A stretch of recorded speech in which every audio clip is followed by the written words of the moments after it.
Hello. Kachimine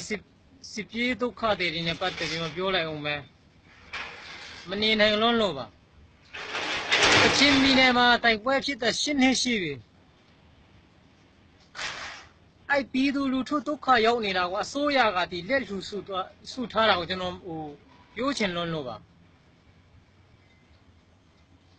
Aku let si aso ya ha pi du lu thu a yong ji a ko bi kha ma me pi khe de aso ya phit de. Kachimine ma pi du lu thu de ta ti de sit ta ka myo myo hing set de ywa ri pung je de ywa ri mi so de phya chaung ni phit de Tamada re ba ma pyo bu ame to aung san su ji le ba ma pyo bu NLD အစိုးရအမေတော်အောင်ဆန်းစုကြည်ဦးဆောင်တဲ့အစိုးရဟာအရင်အစိုးရမဖြစ်ခင်မှာတော့သူတို့ပြောပုံဆိုပုံကတကယ်ကိုအထင်ကြီးခဲ့တယ်တကယ်အစိုးရလည်းဖြစ်လာရောအလကဖွတ်ဘာမှမဟုတ်ဘူးဆိုတာအခုမှသိတာဥပမာကွာဗမာလည်းလူပဲကချင်လည်းလူပဲချင်းလည်းလူပဲရခိုင်လည်းလူပဲကွာကချင်ပြည်နယ်မှာအဲ့လိုပြည်သူလူထုတွေတေးချနေတယ်ကွာဒုက္ခဆင်းရဲတွေရောက်နေတယ်ကွာနိုင်ငံတော်အတိုင်ပင်ခံပုဂ္ဂိုလ်တော်အောင်ဆန်းစုကြည်ကပါတခွန်းမှမပြောဘူးတမန်တော်တွေကလည်းပါတခွန်းမှမပြောဘူးပါစတ်ထဲမှာစောက်ပငုံနေလားမသိဘူးခင်ဗျားတို့ဗမာတေမထအော်တယ်ဟမ်ပုံတလုံးလောက်ကွဲပြီးဗမာတယောက်လောက်တေလို့ရှင်တော့မှထအော်လို့မဆုံးဘူးကချင်ပြည်နယ်မှာနော်ကြောင်မတဲရတဲ့ပြည်သူလူထုတွေကလေးတူငယ်တွေနော်အဖိုးအဖွားတွေတကယ်ဒုက္ခဆင်းရဲကြုံနေတဲ့အားတွေငါပြတ်နေတဲ့တိုးထဲတောင်ထဲမှာပုံအောင်နေစစ်တပ်ကပူတာဆွဲမျိုးနှိမ့်ဆက်မလင်းကျင့်ဖြစ်နေတာကြတော့တမတော်လည်းပါတခုမှမပြောဘူးတော်အောင်ဆန်းစုကြလည်းပါတခုမှမပြောဘူးဥပမာကွာမြန်မာလူမျိုးအချင်းချင်းပဲကွာအစိုးရအနေနဲ့ကတော့တခုတော့ပြောဆိုရမယ်တားမြစ်ရမယ်တင်ညာချက်ထုတ်ပြန်ရမယ်အခုတော့ကွာခင်ဗျားတို့ပမာမဟုတ်ဘူးဆိုတဲ့ပုံစံမျိုးနဲ့ကွာပါစတ်ထဲမှာစော့ပတ်လီစိုးနေလားမသိဘူးတော်အောင်ဆန်းစုကြည်လည်းဘာမှမဟုတ်ဘူးအခုမှတေချာတိတာဖွတ်ဘာမှသုံးစားလို့မရဘူးသမရတွေကလည်းဘာမှအတန်ကိုမထွက်တော့မိမ့်ကြီးထိုင်နေကြတာကြံ့ခိုင်ရင်အစိုးရမှာခိုးတာဖွတ်တာမဟုတ်တည်ရှိနေပေါက်ကရတွေဆောက်လုပ်ပေးတယ်ဟုတ်တယ်လို့ပဲNLD အစိုးရတက်လာမှာကွာဘာဆိုဘာမှလည်းမလုပ်ဘူးဘာဆိုဘာမှကိုမပြောဘူးကို့မှာတော့မျောလဲရတာမျောလင့်လဲရတာအခုကချင်းမီနယ်မှာအဲ့လိုကြီးဒုက္ခရောက်နေကြတယ်ကွာကလေးသူငယ်တွေအဖိုးဖွားတွေ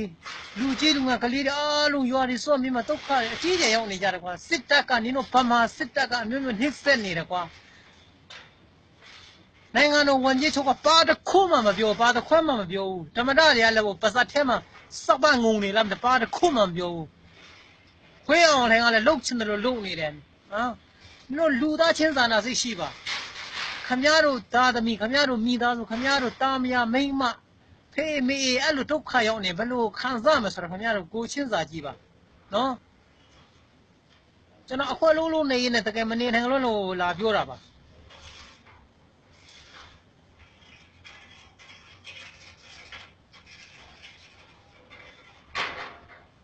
အမေတော်အောင်ဆန်းစုကြည်က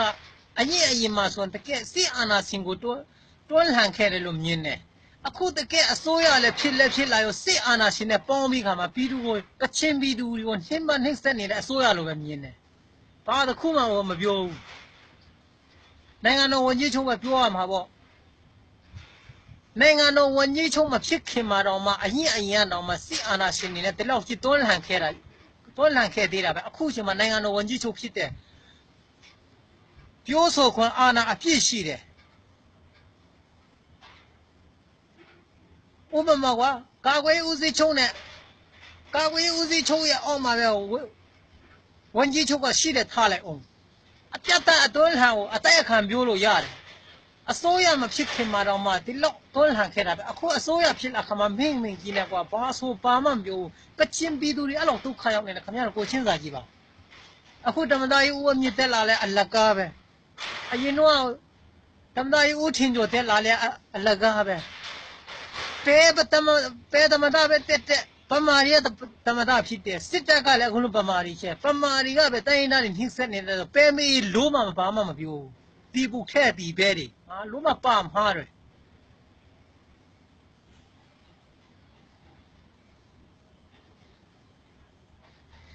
အခုကချင်းမီနဲ့မှာအဲ့လောက်ကြီးဒုက္ခရောက်နေကြတယ်ရှင်းနေရှိပြီကွာကြောင်းမတည့်ရဘူးကွာအိမ်မမနေရဘူးရောတဲ့အဖြတ်စည်းခံရစစ်တပ်ကလုတ်ချင်တယ်လို့လုတ်နေတယ်ကဲလက်နဲ့ခိုင်နဲ့ဗမာတမလို့နဲ့တိုက်ပွဲဖြစ်တယ်လက်နဲ့ကန်အချင်းတိုက်ပွဲဖြစ်တယ်တေးအကုန်သေးဟောဘက်ဒီအကုန်သေးကိစ္စမရှိဘူးကြားထဲမှာပြည်သူလူထုတွေအဲ့လောက်ဒုက္ခရောက်နေတာကတော့အစိုးရအနေနဲ့တော့တခုခုတော့လုတ်တင်တယ်လာပိုင်းလည်းမဟုတ်ဘူးကွာတနည်းနဲ့လည်းမဟုတ်ဘူးကွာရှင်းနေတောင်ရှိပြီကွာကိုချင်းစာကြည့်ပါခင်ဗျားတို့ဗမာတွေကျွန်တော်ထပ်ပြီးမှပြောမယ်အမေတော်ဆန်းစုကြည်အရင်တော့အစိုးရမဖြစ်ခင်မှာစစ်အာဏာရှင်ကိုတကယ်တွန်းလှန်ခဲ့တာကျွန်တော်ငယ်ကလေးကျွန်တော်မြင်ခဲ့တယ်သိခဲ့တယ်ကြားခဲ့တယ်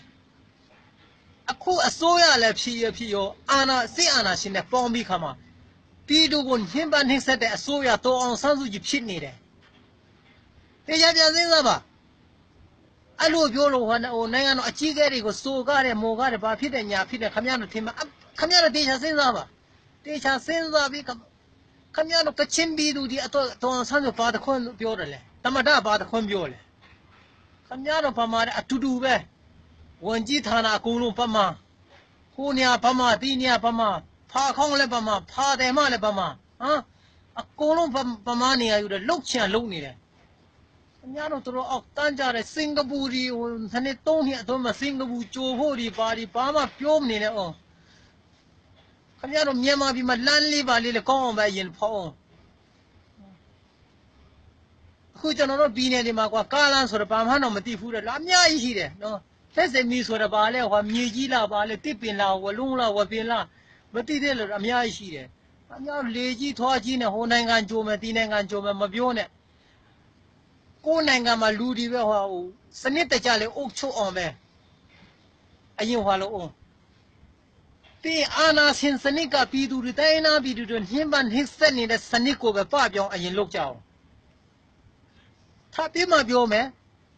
တမတာတွေကလည်းဘာတစ်ခုမှမပြောဘူးအမေတော်ဆန်းစုကြည်လည်းဘာတစ်ခုမှမပြောဘူးကချင်ပြည်သူတွေအဲ့လောက်ဒုက္ခရောက်နေတာတချုပ်ကြီးမရောက်နိုင်ကချင်ပြည်နယ်ပဲအဲ့လောက်ကြီးတဲကြီးမဲကြီးခင်ဗျားလည်းတိုက်မနေနဲ့နော်ဝါဒီကြခင်ဗျားဘာဖြစ်လို့မတိုက်ရဲတာဝါတော့ရခိုင်တော့ရခိုင်တော့ဘာဖြစ်လို့မတိုက်ရဲတာလဲကချင်ကြမှာတဲကြီးမဲတိုက်နေကချင်ပြည်နယ်မှာတရားစားတာအကုန်ထွက်တယ်ကွာခင်ဗျားတို့ဆိုပြောလည်းမကောင်းပါဘူးကွာခင်ဗျားတို့စီးပွားလူနေတာခင်ဗျားတို့မင်းအောင်ထိုင်လည်းတခုပြောမယ်ခင်ဗျားလူစိတ်မွေးပါခင်ဗျားမိမဟိုခင်ဗျားမိမဟိုအဲ့မှာကချင်ပြည်နယ်တောဖို့ကြည့်လိုက်ပါတချုပ်ကြီးခင်ဗျားမိသားစုခင်ဗျားမြည်တွေတောဖို့ကြည့်လိုက်လုံးမဗမာတွေပမားတွေမေးလို့ဗမာလုံးမျိုးတွေတော်ဆန်းစုကြည်လေသမဏတွေလည်းဘာမှပြောလို့မရဘူးအစိုးရမဖြစ်ချင်မှာတော့ဘာဖြစ်တယ်ညာဖြစ်တယ်နဲ့မြေကြီးကငရုတ်တီးနဲ့ထောင်းစားမယ်မိုးကောင်းကင်ကငပိနဲ့ကြိုစားမယ်နဲ့လေကြီးပန်းကြီးနဲ့အစိုးရလည်းဖြစ်လည်းပြောဖွတ်ဘာမှသုံးစားလို့မရဘူးတဖြည်းဖြည်းနဲ့အတက်ကလည်းကြီးလာပြီမကြခင်သေးတော့မှာနော်အမေတော်ဆန်းစုကြည်ဦးဆောင်တဲ့အစိုးရနှစ်နှစ်ကျော်လာပြီကျွန်တော်ကြည်နေတာတီးမခံနိုင်လို့အခုမှပြောတာတခါမှမစိုးကားဘူးအမေတော်ဆန်းစုကြည်စစ်အာဏာရှင်တွေအကျယ်ချုပ်ထားတဲ့ချင်းထောင်ကျနေတဲ့ချင်းကျွန်တော်အများနဲ့ဆူတောင်းပေးတယ်ကျွန်တော်ငယ်လေးဘွားမှာပြောချင်တာအခုတလောက်ပြည်သူတွေဒုက္ခရောက်တဲ့ချင်းမှာတလောက်ရင်ငုံထုတ်ပိတ်နေတာကိုမခံချင်လို့ပြောတာခင်ဗျားတို့ဘာမှမလုပ်တတ်လဲကွာခင်ဗျားတို့အစိုးရလုပ်ကိုလုပ်မနေနဲ့ကွာ